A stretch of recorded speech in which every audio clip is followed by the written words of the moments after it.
Pendidikan dalam sebuah negara dapat dikatakan sebagai salah satu hal yang sangat penting untuk diperhatikan dan ditingkatkan karena majunya suatu negara tergantung juga pada tingkat pendidikannya. Dan tujuan pendidikan ini adalah untuk mencerdaskan kehidupan bangsa, seperti tertera dalam Undang-Undang Dasar 1945 alinea keempat yang menggambarkan cita-cita bangsa Indonesia untuk mendidik dan menyamaratakan pendidikan ke seluruh penjuru Indonesia agar tercapai kehidupan berbangsa yang cerdas. Namun, dunia pendidikan di Indonesia masih memiliki kendala yang berkaitan dengan mutu pendidikan. Di antaranya adalah keterbatasan akses pada pendidikan, jumlah guru yang belum merata, serta kualitas guru itu sendiri yang sangat jauh dari harapan.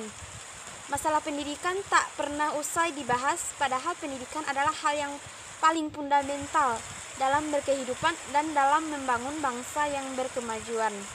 Seharusnya seluruh anak di Indonesia harus mendapatkan hak pendidikan secara merata, seperti dalam Undang-Undang 1945 tadi pada alinea keempat tadi yang berbunyi mencerdaskan kehidupan bangsa. Namun, apakah itu sudah terlaksana dengan baik dan benar? Rendahnya mutu pendidikan di Indonesia antara lain disebabkan oleh efektivitas, efisiensi, dan standarisasi pengajaran.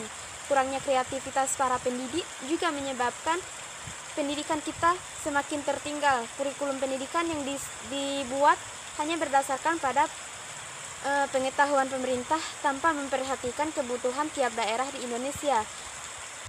Pendidikan yang diterapkan hari ini sama sekali tidak sesuai dengan apa yang kita inginkan. Baik itu sekolah, kampus, ataupun instansi lain pendidikan lainnya, hanya menjadikan tempat tersebut untuk mencetak generasi feodal yang harus tunduk dan patuh atas segala perintah. Kita tidak bisa menyamaratakan kemampuan anak dan menuntutnya untuk bisa, karena Tan Malaka pernah berkata, tujuan pendidikan itu untuk mempertajam kecerdasan, memperkokoh kemampuan, serta memperhalus perasaan. Adapun solusi dari masalah yang kita bahas tadi adalah dengan mengubah sistem pendidikan dengan cara mengarahkan siswa untuk lebih kreatif yang sesuai dengan potensi yang mereka miliki. Lalu, apa pentingnya pendidikan bagi generasi muda? Pentingnya itu untuk mencegah adanya generasi yang tidak berpengetahuan. Pendidikan akan terasa membantu seseorang memahami apa saja hal-hal yang baik dan benar, dan menciptakan generasi muda bangsa yang cerdas. Dengan melalui pendidikan dapat membuat generasi muda yang mempunyai nilai moral serta integritas yang tertinggi.